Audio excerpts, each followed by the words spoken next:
O Inferno Verde é assim que muita gente chama a floresta amazônica. E conhecendo algumas histórias que vêm de lá, dá até para entender o motivo. O que mais impressiona é a dimensão dessa floresta. A Amazônia já foi mapeada do alto, mas isso não significa que a gente conheça tudo o que existe lá dentro. E talvez a parte mais desconcertante comece quando a noite cai. Porque é justamente nesse ambiente que já surgiram relatos de acontecimentos tão estranhos que parecem impossíveis.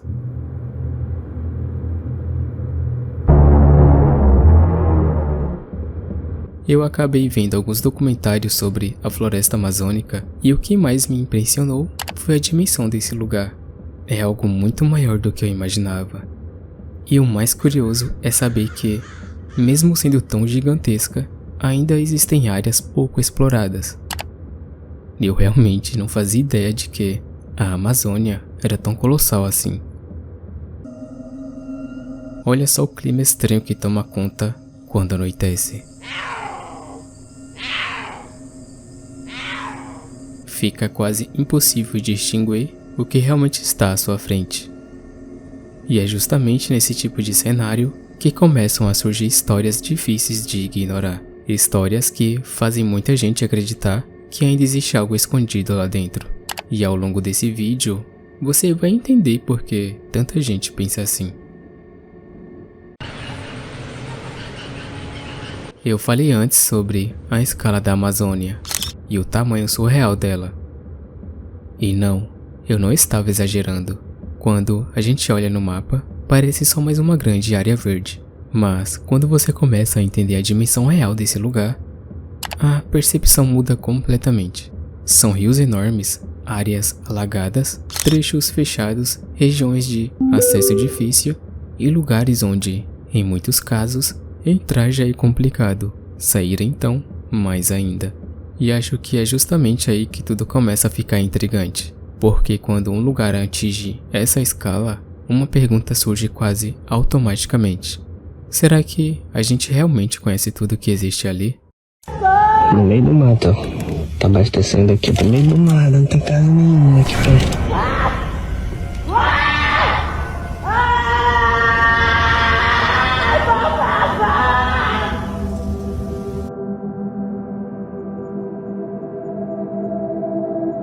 A Amazônia já foi observada do alto, já foi mapeada, mas ver uma floresta de cima está longe de significar entender tudo o que acontece lá dentro.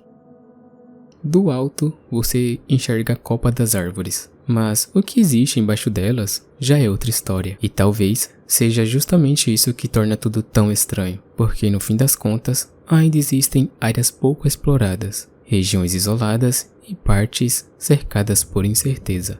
E quando você junta um lugar gigantesco com o desconhecido, o mistério surge quase naturalmente. Mesmo durante o dia, essa imensa floresta já tem seus próprios perigos. O calor é intenso, a mata é fechada e em muitos trechos basta sair um pouco da rota para perder completamente a noção de direção, sem contar os rios, as áreas alagadas e os animais que muitas vezes estão por perto sem que você sequer perceba. Mas acho que a parte mais inquietante começa quando a noite cai, porque a sensação muda completamente. A visibilidade diminui tanto que, em certos momentos, parece até desaparecer. Aquilo que durante o dia era claro vira sombra, e de repente, até o que está logo na sua frente já parece diferente. E não é só o escuro, são os sons. Op! Tem alguém aí? Op! Oh, meu Jesus. Barulhos que surgem do nada, movimentos rápidos no meio da mata, ruídos difíceis de identificar.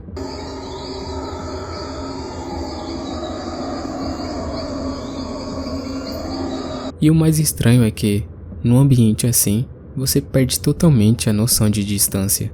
Um som pode parecer longe, mas está perto, ou parecer perto e vir de muito mais longe do que você imagina. A floresta meio que bagunça sua percepção, e talvez seja exatamente por isso que tantos relatos estranhos costumam surgir nesse horário. Porque quando você não consegue enxergar direito, qualquer som ganha mais peso, qualquer movimento chama mais atenção, e até o menor detalhe parece muito maior do que realmente é. Só que nem sempre isso explica tudo, porque às vezes o que deixa as histórias da floresta amazônica tão inquietantes não é só o medo do escuro, é a sensação de que ainda existe muita coisa ali que a gente simplesmente não consegue entender. Eu mesmo não consigo imaginar ficar preso num lugar assim, e isso até me lembra o caso do Antônio Senna. Em 2021, ele era piloto quando o avião em que estava caiu, e ele acabou passando incríveis 36 dias sozinho na Amazônia. Só de pensar nisso, já parece surreal. No fim, felizmente, essa história teve um final feliz. Eu acabei fritando minha dopamina em um aplicativo de vídeo curto, e nesse tempo comecei a esbarrar em alguns relatos de pessoas que moram nas proximidades da floresta amazônica. Gente falando de sons estranhos durante a madrugada, movimentos entre as árvores, vultos vistos por poucos segundos e sensações difíceis de explicar no meio da mata. E claro, olhando de fora, qualquer uma dessas histórias pode parecer exagero, pode parecer imaginação, pode, sei lá, parecer só medo. Mas a coisa começa a ficar mais interessante quando você percebe um detalhe. Muito desses relatos vêm de gente acostumada com a floresta. Moradores, ribeirinhos, pessoas que cresceram ouvindo os sons da mata, gente que sabe como um animal se move. Então, quando justamente essas pessoas dizem que ouviram algo em comum, isso chama a atenção, porque não é alguém se assustando com qualquer barulho, é alguém que já conhece aquele ambiente. E talvez seja exatamente isso que torna certos relatos mais difíceis de ignorar. Não é só o que foi visto, é quem está contando. Dando uma opinião bem sincera, acho que o que realmente assusta nem é imaginar alguma criatura ou qualquer ser perdido nessa imensidão verde. O que mais inquieta é o simples fato de ainda existir muita coisa ali que não é totalmente compreendida. Porque, no fim das contas, o medo nem sempre vem do que aparece. Muitas vezes, ele vem justamente do que não aparece. Imagina só quantos mistérios e acontecimentos devem rolar na Amazônia sem que a gente sequer fique sabendo. Só essa ideia de que pode existir mais coisas ali do que a gente conhece já me parece bem mais perturbadora do que qualquer história de assombração. E claro, eu também não teria vontade nenhuma de dar de cara com alguma criatura no meio da mata. Só de imaginar dá um certo arrepio. Mas pra mim, o desconhecido pesa mais do que qualquer lenda, e talvez seja exatamente isso que torna a Amazônia tão inquietante. E eu não nego, a Amazônia é linda. Além de todo esse lado misterioso, ela é essencial para o Brasil. Regula o clima, influencia as chuvas em várias regiões e abriga uma biodiversidade gigantesca. No fim das contas, não é só uma floresta enorme. É uma parte fundamental do equilíbrio natural do país.